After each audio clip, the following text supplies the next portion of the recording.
உங்க வாழ்க்கையில என்ன சொன்னாலும் புரிஞ்சுக்காத ஒரு சில பிறவிகள் கிட்ட நம்ம நீங்க தேவையில்லாத வார்த்தைகள பேசுறத விட, அந்த இடத்துல மௌனமா நீங்க இருந்துட்டீங்க அப்படின்னா, உங்களுக்கு ரொம்ப ரொம்ப நல்லது. பெரியவங்கலாம் ஒரு பழமொழி சொல்லுவாங்க. "உயர உயர பறந்தாலும் ஊர்க்குருவி பருந்தாகாது" அப்படின்னு.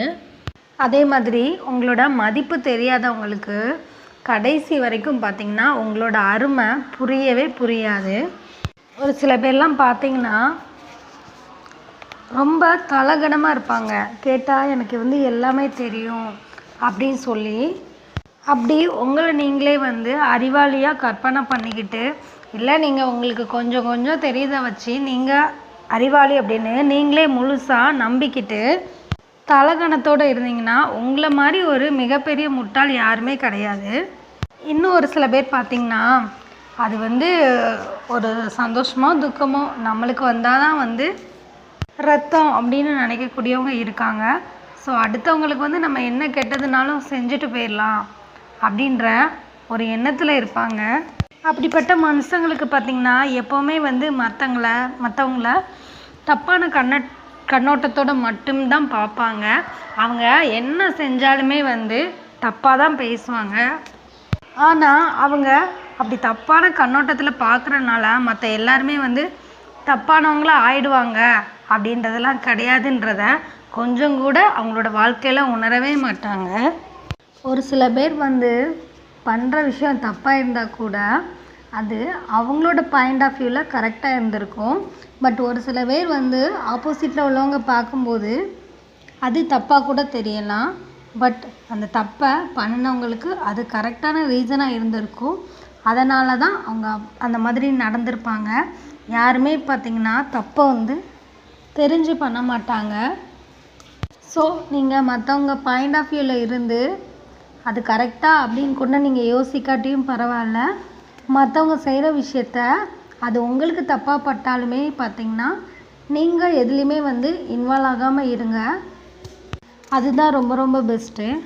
உண்மையான உறவுகளை நேசிக்க தெரியாதவங்களும் சரி, ஒரு சில பேரை மதிக்க தெரியாதவங்களும் சரி, என்ன பதவியில் இருந்தாலும் சரி, எவ்வளோ தான் அவங்க லைஃப்பில் கை நிறையா பணம் இருந்தாலும் சரி, அவங்க ஒரு குப்பைக்கு சமம்தான்.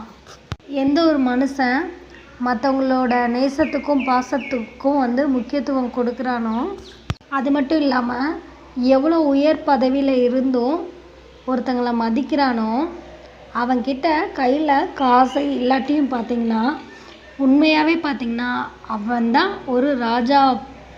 அப்படியேப்பட்ட குணம் பார்த்திங்கன்னா ஒரு பணக்காரங்க கிட்ட கூட இருக்காது. பணம் அப்படின்ற விஷயம் எல்லார்கிட்டையுமே அவங்கவுங்களோட தேவைக்காக இருக்கும்.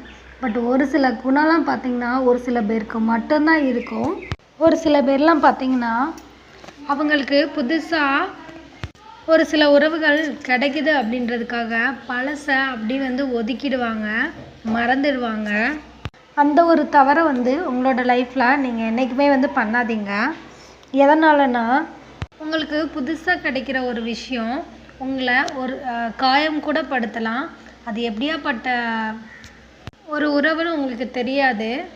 அப்படியாப்பட்ட உறவுக்காக நீங்கள் உங்களோட பழைய உறவுகளை நீங்கள் ஒதுக்கிட்டீங்க அப்படின்னா, திரும்படி போய் நீங்கள் வெறுத்த அல்லது அந்த மறந்த ஒரு பொருளாக இருந்தாலும் சரி, ஒரு உறவாக இருந்தாலும் சரி, அதை அடையவே முடியாது. இங்கே பொய் சொல்ல தெரியாமல் மனசில் பட்டதை அப்படியே பேசுகிறவங்க, ஏமாற்றத்தை தாங்கிக்கவே முடியாதவங்க, இவங்கள தான் நம்ம கோவக்காரங்கன்னு சொல்கிறோம். பட் உண்மையாகவே பார்த்திங்கன்னா அவங்க தான் ரொம்ப ரொம்ப நல்லவங்க. அதே மாதிரி கோவக்காரங்களுக்கு புத்தி கோவத்தில் மழுகிடும் அப்படின்னு சொல்கிறதுமே உண்மை தான். ஏன்னா ஒரு சில பேர்லாம் பார்த்திங்கன்னா கோவத்தில் ஏதாவது ஒரு சில வார்த்தைகளை நம்ம பேசிடுவோம். பட் நம்ம பேசுகிற வார்த்தைகள் ஆப்போசிட்டில் உள்ளவங்கள ரொம்ப காயம் கூட படுத்தும். நம்ம ஒருத்தங்களை காயப்படுத்திட்டு அதுக்கப்புறம் போய் அவங்கக்கிட்ட எத்தனை தடவை மன்னிப்பு கேட்டாலும் அதை சரி பண்ணிட முடியாது. ஸோ யார்கிட்ட பேசினாலுமே நல்ல விதமாக பேசுங்க. இந்த மாதிரி அடுத்தடுத்த யூஸ்ஃபுல்லான வீடியோஸ்க்கு நம்ம சேனலை மறக்காமல் சப்ஸ்கிரைப் பண்ணிக்கோங்க. பெல் ஐக்கனை கிளிக் பண்ணி ஆல் இன் த சிம்ல ப்ரெஸ் பண்ணிக்கோங்க. அப்போ தான் நம்ம போடுற ஒவ்வொரு வீடியோஸும் உங்களுக்கு இமிடியேட்டாக